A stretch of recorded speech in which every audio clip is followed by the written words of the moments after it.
asalaamaaleykum Mamadou Gningue la actuel président de la zone 8 de Ngoy. donc li nga jël Lengue yi remplacer Niass bi fi nekkoon. donc lan mooy say mébét ci zone bi. waaw samay mébét bëri na mais lépp mën naa ko résumer ci benn objectif rek mooy redynamiser le mouvement navétane dans la commune de Ngoy. yóbbu ko fa nga xam ne wax dëgg ci la foofu la ko nit ñi séentu wala foofu la war a nekk. donc ñu fal la tey. yees yàggul dara la. ki nga xam ne moo jiite sport au niveau départemental ñëw seet si leen. lan ngay wax ci déplacement bi ak aussi lan ngeen waxtaanee ci biir. xanaa di ko rafetlu bu baax a baax di ko ci féliciter aussi parce que dama am yaakaar ne dafa ñëw pour jàppale ñu ci suñu liggéey parce que tey. C'est la première fois dans l'histoire sportive bu commune Ngoy l'inspecteur départemental de sport ñëw teew fi pour waxtaan ak la jeunesse sportive de Ngoy pour que vraiment ñu def final bi te loolu à chaque fois ASC yi dañu koy jooytu ne vraiment bu ñu sañoon di football final yi à temps ba nga xam ne vraiment période boobu gu nawetaan bi daf fiy nekk quoi. si mooy bi njëkk sax parce que boo xoolee bu ñuy wax problème moyen dëgg stade de ci kii parce que tey boo xoolee pratiquement li ñuy jot subvention rek loolu la ñuy footballé nawetaan du fait que boo calculer li ñuy jot subvention ak li ñuy dépensé daanaka lépp ci arbitre yi lay dem parce que amuñu ay revenu stade boobu nekk na suñu jafe-jafe bu baax a baax mais nag il se trouve que ñu ngi ci am yaakaar parce que travaux yi commencé nañu ko bien vrai que pareegul ñuy lancer un appel aussi au maire pour mu accélérer liggéey boobu ndax nawetaan yi di ñëw bëgg nañ ci participer te buñ ciy participer bëgg nañ ci participer ci biir stade boobu. donc fi ñuy jeexalee mooy. sur la violence mooy wax xale léeg-léeg nawetaan dañ ciy nemmeeku ay violence. waaw violence bi moom ça ne rime pas avec nawetaan parce que nawetaan bu ñu ko wax dañ ne daa war a boole xol yi jeunesse bi booloo pour au moins mën a participer au développement de leur localité.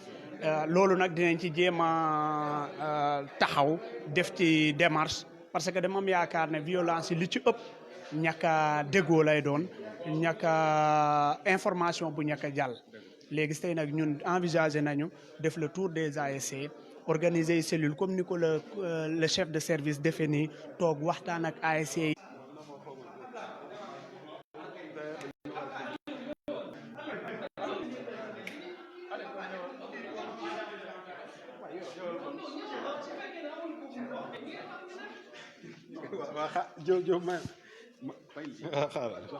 Allô, je vous rappelle, dégg nga. au nom des présidents d'ASC. mënoon nga wax rek salaam. bon salaamaaleykum maa ngi tudd Ablaye Sarr bon nekk représentant des présidents d'ASC en même temps je suis le président de l'ARCO de Bambey. donc tey kilifa bi ñu dénk football ci département bi seet si leen.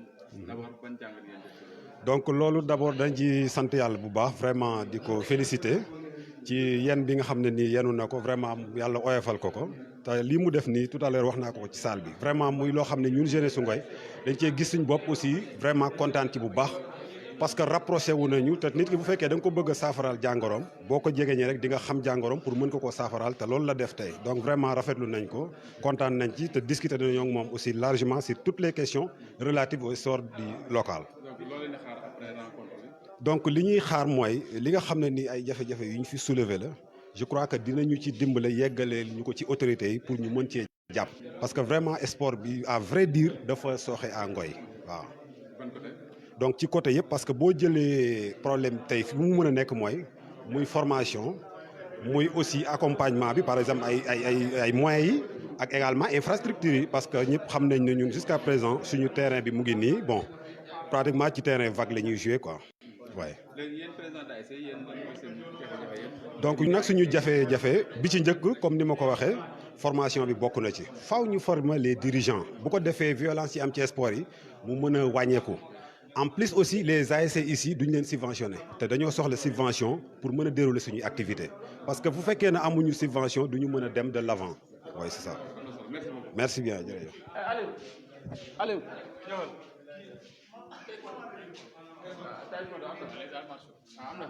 yaay wax sur arts martiaux. waaw présenté.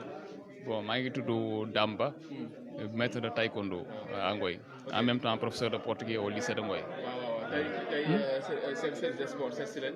waxtaan ak yéen xool jafe-jafe ak naka la si mën a saafara. en tant que aussi Budoka tey noo gisee déplacement bi. Non kontaan nañ ci mën naa ne sax daanaka ñun la ko defaroon parce que booy xool les arts martiaux au Sénégal sont les parents pauvres du sport parce que des fois football la ñuy wax football basket mais les arts martiaux des fois dañu leen xaw a fàtte te Sénégal booy xool arts martiaux lu mu fi dugal tey ci ay médailles amul benn sport booy kii donc lii daanaka ñun la ko defar tey ñu ciy kontaan lool donc jox nañu suñu gëdd quoi moom nag def na premier pas bi donc la balle est dans notre camp mais aussi dans le camp des autorités waaw des autorités politiques waaw incha allah daal am nañ ci yaakaar daal li ñu gis daal doy na suñu xel. yéen fii seen jafe-jafe en tant que pratiquant lan la.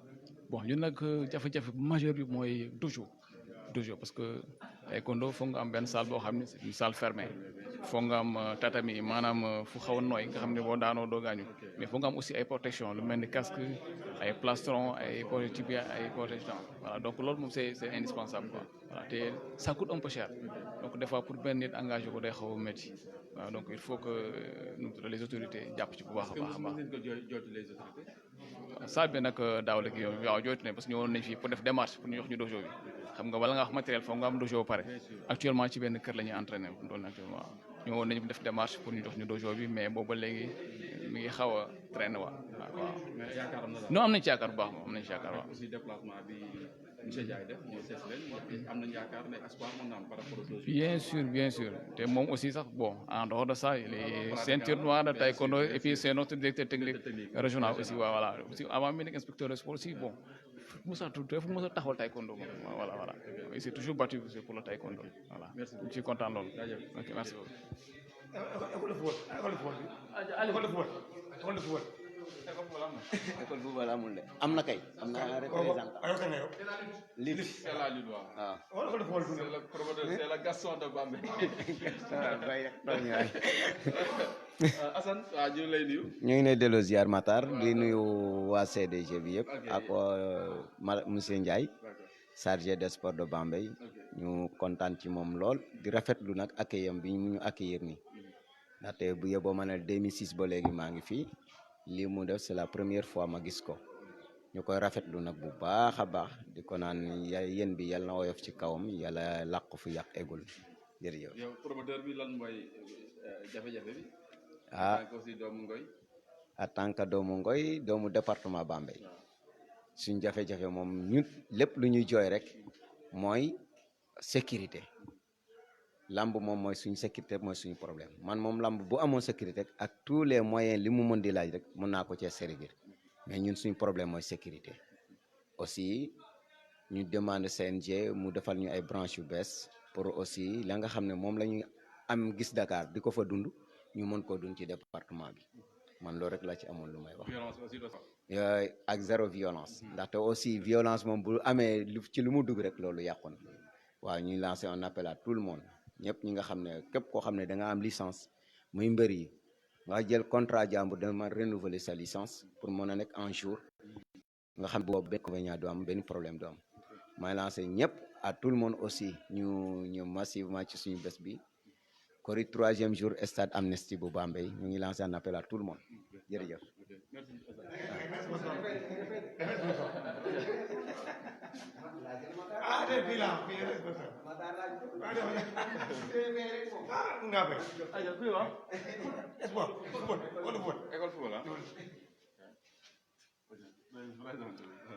waaw asalaamaaleykum man maa ngi tudd Mor Diouf dëkk Daaru Njuli doon coach école de football Ngoy jëm ca kanam waaw. école football bi kañ ngeen ko taxaw.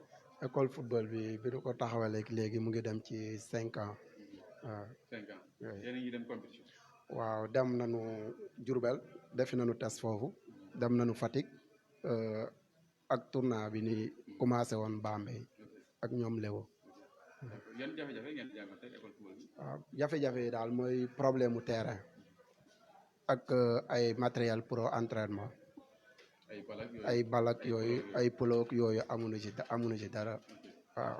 parce que jooyte ngeen ko kilifa yi. waaw ñun daal ñu ngi wax lu nu mën moom nu ngi koy wax ndax chaque jour dañu leen di wax ne leen école football bi doonu pour Mor Diouf pour Ngoy yëpp la ndax ku fi génn tey comme Sadio Mané tey boo ko déggee muy wax buy interview doo ko dégg mu ne ka ma yore woon école football maa ngi koy gërëm ak yooyu waaw bon nag ku fi génn rek doonu ne pour Mor Diouf moo tax mu génn pour Ngoy yëpp lay représenté waaw te école de football bi sax en plus comme ni mois de Ramadan bi dañuy arrêté mais damay sacrifice jël ñuy def cours de soir ay cours heure yu ñu waroon a def entraînement ci la ñuy dajee al azar pour di jàngal boy di xale yi waaw. tey kilifa bi dénk yor football bi département seet si leen xool jafe-jafe yi tey loolu nu ngeen ko jàngatee. loolu daa moom rafetlu nañu ko ndax depuis ba nu nekkee ci zone bi ba tey man nawetaan ba ma ko commencé ak léegi ba tey jii maa ngi ci depuis am na 30 ans.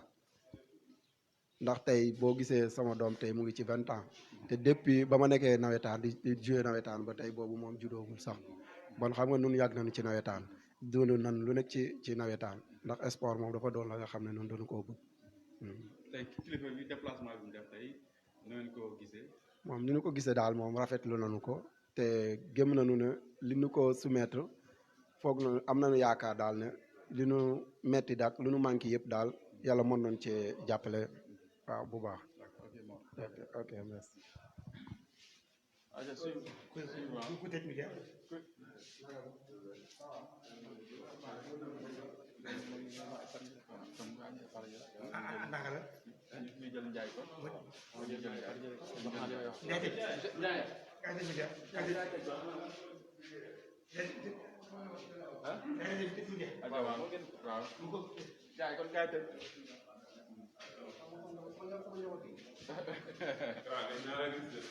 ma sama njaboot maa ngi def jàmm sant yàlla da nga sant baax alhamdulilah maa jàmm waaw amiin yàlla yàlla dam jaajëf isa koor yow ko jàmm kii ragal kii la 2 heures moom dafa nekk 2 heures moom donc monsieur Ndiaye yaa ngi wan ko tey si tournée départementale yi di xool jafe-jafe yi nga xam bi commune yi ñu ngi koy jànkuwante jëm si wàllu sport tey yaa ngi Ngoy Aliou Sylla tey encore ñu laajal rek lan ngeen tënk wala boog lan nga fi gis comme jafe-jafe ci commune. waaw Matar bon ñu ngi lay nuyu di la sant waa Bambey TV vraiment jamaat mbégte bu baax di ànd ak yéen ci liggéey bi comme ni nga ko gisee rek ñu nañu Ngoy donc rencontrer les responsables sportifs du milieu avant tout ñuy sant le maire de la commune ndax bu ñu fi duggee tey ginnaaw yàlla moom ndax vraiment moo ñu may opportunité bi ñu mën a waxtaan ak jeunesse am waxtaan nañ waxtaan bu fructueux macha allah donc jox nañ leen benn tracking mooy bu ñu jox ñëpp rek yaakaar nañu aussi li ñu leen demandé nañ ko répondre donc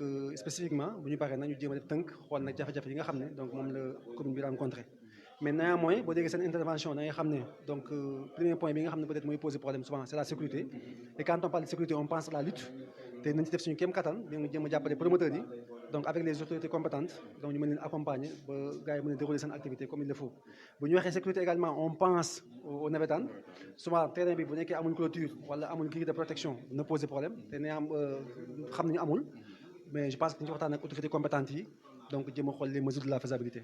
boo xoolee fi ñu jaar yëpp